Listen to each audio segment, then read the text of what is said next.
Hola, bienvenidos otra vez a Relatos en la Ventana. Hoy os traigo a una autora que es fundamental en las letras del siglo XX. Se trata de la inglesa Virginia Woolf. Fue una figura, como digo, fundamental primero en las vanguardias de la primera mitad del siglo. Ella falleció en 1941, se suicidó. Y que luego, pues como todo vanguardista, influyó en lo que vino después. Es decir, es una autora que, si bien no tuvo un reconocimiento masivo hasta los años 70 del siglo pasado más o menos, sí que fue muy reconocida por sus colegas literatos que vinieron después y que siguieron sus pasos. Ella fue generalmente novelista. Sus obras más conocidas tal vez sean las novelas La señora Dalloway, Orlando, Alfaro, por decir uno de los tantos títulos, y también en los ensayos. De hecho, su ensayo Una habitación propia fue una de las obras que, digamos, le dio mayor popularidad, como digo, a partir de los años 70, cuando se empezó a recuperar su figura. Como muestra voy a leer uno de sus cuentos. Digamos que en su obra los cuentos no son lo más relevante, pero sí que escribió muy buenos relatos y publicó a lo largo de su vida a través de su propia editorial, la que fundó con su marido. Aquí en España los podéis encontrar, hay varias ediciones. Hay una edición reciente de cuentos completos de Alianza Editorial. Yo tengo esta, que es de la editorial Godot de Argentina, publicado en 2019, y es una muy buena edición que se consigue también aquí en España. Pero como digo, si no, también tenéis varias otras ediciones para poder leer los relatos de Virginia Woolf.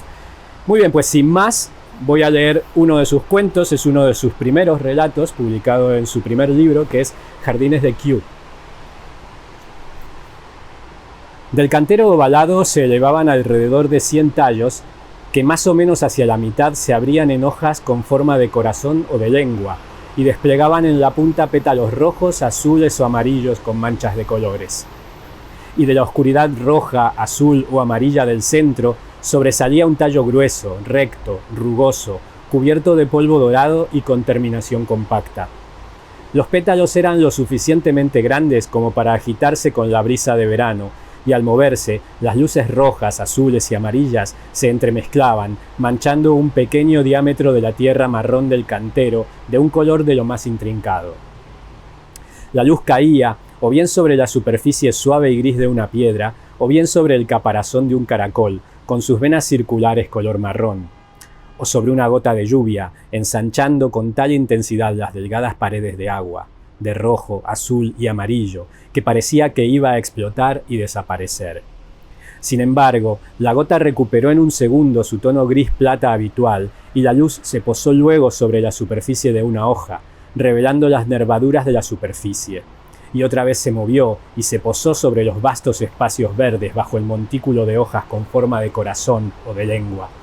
Después, la brisa sopló con más intensidad, y el color se expandió en el aire hacia los ojos de los hombres y las mujeres que caminaban por los jardines de Kew en julio.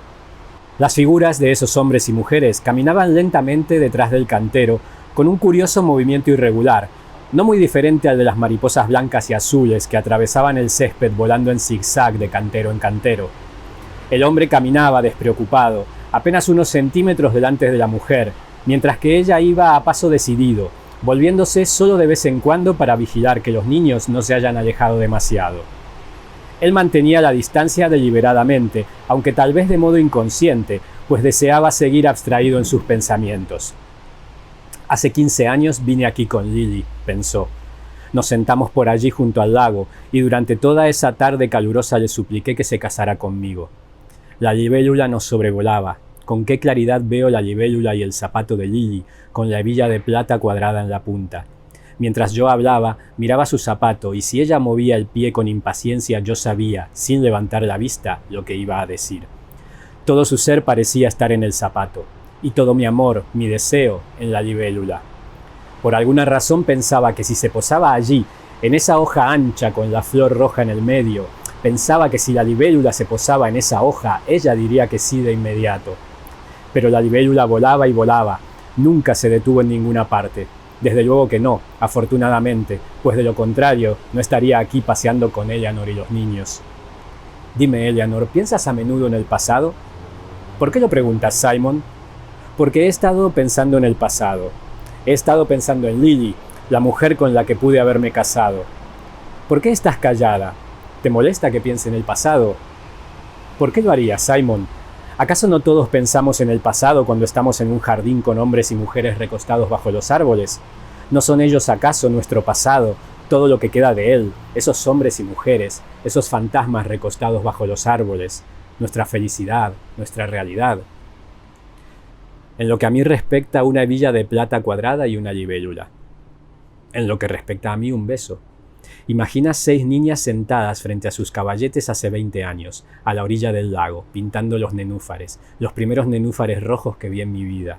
Y de repente un beso, justo detrás del cuello. Y la mano temblorosa durante el resto de la tarde que me impedía pintar.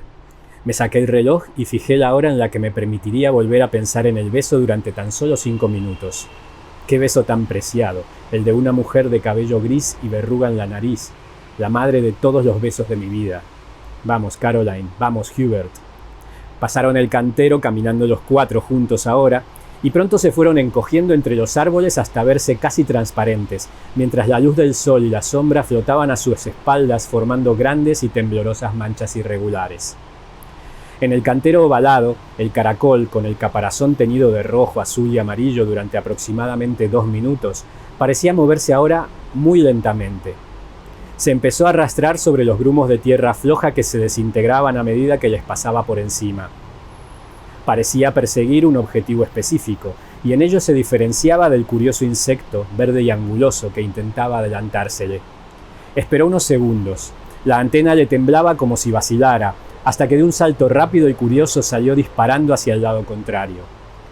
Barrancos marrones, en cuyos huecos se formaban lagos verdes y profundos. Árboles chatos, con hojas como briznas de hierba, se agitaban de la raíz a la punta. Cantos rodados grises, superficies rugosas, de textura delgada y quebradiza. Todo esto veía el caracol, que iba de tallo en dirección a su objetivo. Antes de que pudiera decidir si esquivaría la hoja muerta en forma de arco o la treparía, pasaron junto al cantero los pies de otros seres humanos. Esta vez eran 2 hombres. El más joven tenía una expresión de tranquilidad, quizás algo artificial. Levantaba la vista y miraba al frente mientras su compañero hablaba, y al hacer silencio, la fijaba otra vez en el suelo, separando los labios tras largas pausas y por momentos sin abrirlos en absoluto. El mayor caminaba de forma curiosamente inestable, balanceando los brazos y sacudiendo la cabeza, como si fuera un caballo de tiro, impaciente, cansado de esperar en la puerta de una casa. Pero en aquel hombre estos gestos eran indecisos y sin objeto. Hablaba casi incesantemente, sonreía y seguía hablando, como si esa sonrisa hubiera servido de respuesta. Hablaba de espíritus, los espíritus de los muertos que, según él, incluso en ese momento, le contaban acerca de sus extrañas experiencias en el cielo. Los antiguos llamaban al cielo Tesalia, William. Y ahora, con esta guerra, lo espiritual anda como el trueno entre las colinas. Hizo una pausa como si escuchara algo, sonrió, sacudió la cabeza y continuó. Tienes una pequeña batería eléctrica y un pedazo de goma para aislar el cable. ¿Aislar se dice? Bueno, ahorrémonos los detalles. ¿De qué sirve entrar en cuestiones que nadie entendería? En fin, la maquinita se coloca en una posición conveniente en la cabecera de la cama, diremos en un limpio estante de caoba. Una vez que los obreros hayan hecho todos los preparativos de acuerdo a mis indicaciones, las viudas acercarán la oreja y convocarán a los espíritus con la señal acordada. Mujeres, viudas, mujeres de negro. En este momento pareció ver el vestido de una mujer a lo lejos, que a la sombra parecía de un negro violáceo. Se quitó el sombrero, llevó su mano al corazón y se apuró a alcanzarla murmurando y gesticulando febrilmente. Pero William lo sujetó de la manga y tocó una flor con la punta de su bastón para desviar la atención del anciano. Después de contemplarla unos segundos, el anciano, algo confundido, inclinó el oído hacia la flor y pareció responder a una voz que surgía desde allí, pues comenzó a hablar sobre los bosques de Uruguay que había visitado hacía tantos años acompañado por la joven más bella de Europa. Podía escuchárselo murmurar sobre esos bosques, cubiertos de pétalos de rosas tropicales, ruiseñores, playas, sirenas y mujeres ahogadas en el mar. Y se dejaba conducir por William, sobre cuyo rostro una expresión de estoica paciencia se iba dibujando lenta y profundamente. Detrás del anciano, lo suficientemente cerca como para que les llamara la atención sus gestos, venían 2 mujeres entradas en edad, de clase media-baja, una regordeta a paso lento, la otra ágil y de mejillas sonrosadas. Como la mayoría de las personas de su posición, se sorprendían abiertamente con cualquier signo de excentricidad que señalara algún tipo de desorden mental, sobre todo en los mejor posicionados. Pero estaban muy lejos de poder asegurar si esos gestos eran meramente excéntricos o de veras se trataba de un desequilibrado. Después de observar al anciano un rato en silencio, mirándose con malicia, siguieron caminando enérgicamente, retomando su complicado diálogo. Nell, Bert, Lot, Cés, Phil, Pa, dice él, digo yo, dice ella, digo yo, digo yo, digo yo. Mi Bert, Sis, Bill, el abuelo, el anciano, azúcar, azúcar, harina, arenque ahumado, verduras, azúcar, azúcar, azúcar. La mujer regordeta miró con expresión de curiosidad ante la catarata de palabras. Las flores crecían firmes, rectas en la tierra. Las miró como alguien que despierta de un profundo sueño y ve un candelero de metal reflejar la luz de modo extraño, y cierra los ojos otra vez y al abrirlos por segunda vez y ver, ahora sí, habiendo despertado completamente, el candelero todavía allí, lo observa con toda su atención. Así, la pesada mujer se paralizó frente al cantero de forma ovalada, dejando incluso de aparentar estar escuchando lo que la otra mujer decía. Allí se detuvo, dejando que las palabras le cayeran encima, balanceando suavemente la parte superior del cuerpo hacia adelante y hacia atrás y mirando las flores. Después sugirió ir a sentarse a tomar el té. El caracol consideraba ahora todas las posibles formas de llegar a su objetivo sin bordear la hoja seca ni treparla. Dejando de lado el esfuerzo necesario para hacer esto último, dudaba de si la delgada textura que vibraba con ese alarmante crujido, incluso al rozarla con la punta de sus antenas, soportaría su peso. Esto hizo que finalmente se decidiera por arrastrarse por abajo, pues en un punto la hoja se curvaba lo suficiente como para darle lugar. Había metido ya la cabeza y observaba el techo marrón. Comenzaba a acostumbrarse a la fresca luz de allí abajo, cuando dos personas pasaron. Esta vez eran los dos jóvenes, un varón y una mujer, ambos en los primeros años de la juventud, o incluso en la etapa previa a esos años, la etapa previa a que los suaves pliegues rosas de la flor desplegasen su capullo pegajoso, cuando las alas de la mariposa, aunque ya desarrolladas por completo, yacieran inmóviles al sol. Por suerte no es viernes, observó él. ¿Por qué lo dices? ¿Crees en la suerte? Debes pagar 6 peniques los viernes. ¿Qué son 6 peniques de todos modos? ¿Acaso esto no lo vale? ¿Qué es esto? ¿A qué te refieres con esto? O a lo que sea, quiero decir, tú sabes a lo que me refiero. Largas pausas les seguían a cada comentario que soltaban con su voz monótona. Se detuvieron en el borde del cantero y presionaron la punta de la sombrilla de ella hasta enterrarla en la tierra blanda. Esta acción, y que él apoyara su mano sobre la de ella, expresaba sus sentimientos de un modo extraño, como esas palabras cortas e insignificantes que también expresaban algo, palabras con alas cortas para cargar tanto significado, insuficientes para llevarlos demasiado lejos. Y así se posaban con incomodidad sobre los objetos corrientes que los rodeaban, y eran, para su tacto inmaduro, tan macizas. Pero quién sabe, pensaban mientras presionaban la sombrilla, qué precipicios se hallan ocultos en ellas, o qué laderas de hielo no brillan en el sol del otro lado. ¿Quién sabe? ¿Quién ha visto esto antes? Incluso cuando ella se preguntaba qué clase de té servían en los jardines de Kew, él sentía que algo se avecinaba detrás de las palabras de la muchacha y se mantuvo firme y decidido detrás de ellas. Y la neblina se dispersó lentamente y descubrió, oh Dios, ¿qué eran esas formas? Pequeñas mesas blancas y meseras que la miraban primero a ella y después a él. Y después habría una cuenta que él pagaría con 2 verdaderos chelines. Y era real, todo era real, pensó él tocando la moneda en su bolsillo. Real para todos, excepto para ellos dos. Incluso para él comenzaba a parecer real. Y después, pero era tan emocionante seguir pensando, desenterró la sombrilla de un sacudón, impaciente por encontrar el lugar donde se tomaba el té junto a las otras personas, como las otras personas. Vamos, Trissy, es hora de tomar el té.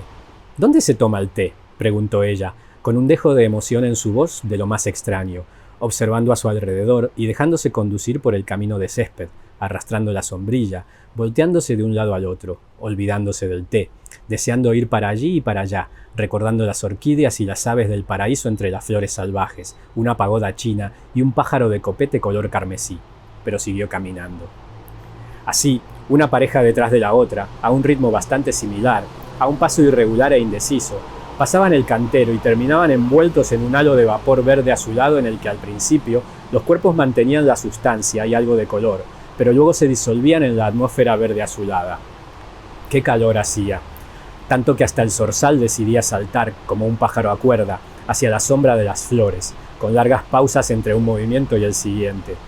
En lugar de deambular sin sentido, las mariposas blancas danzaban una sobre la otra, dibujando con sus blancas escamas superpuestas la forma de una columna de mármol rota sobre las flores más altas.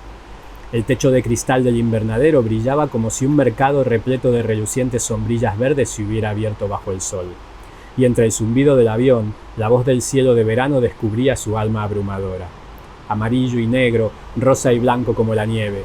Formas de todos estos colores, hombres, mujeres y niños, se distinguían por un instante en el horizonte, y después, viendo tanto espacio amarillo sobre el césped, titubeaban y buscaban la sombra bajo los árboles, disolviéndose como gotas de agua en la atmósfera amarilla y verde, manchándola apenas con rojo y azul. Parecía como si todos los cuerpos sólidos se hubieran hundido en el calor y yacieran amontonados sobre la tierra, pero sus voces salían flotando, como llamas saliendo de los gruesos cuerpos de cera de las velas. Voces, sí, voces. Voces sin palabras, rompiendo el silencio de repente con expresiones de pura satisfacción, de deseo apasionado, o, en las voces de los niños, de inocente sorpresa. ¿Rompiendo el silencio? Pero no había silencio. Todo el tiempo se escuchaba el motor de los autobuses poniéndose en marcha o cambiando la velocidad. La ciudad murmuraba como un nido gigante de cajas chinas, todas de hierro forjado, girando incesantemente unas dentro de las otras. Y en la cima, las voces gritaban y los pétalos de millones de flores esparcían sus colores en el aire. Este es el relato Jardines de Kew de Virginia Woolf. Espero que os haya gustado.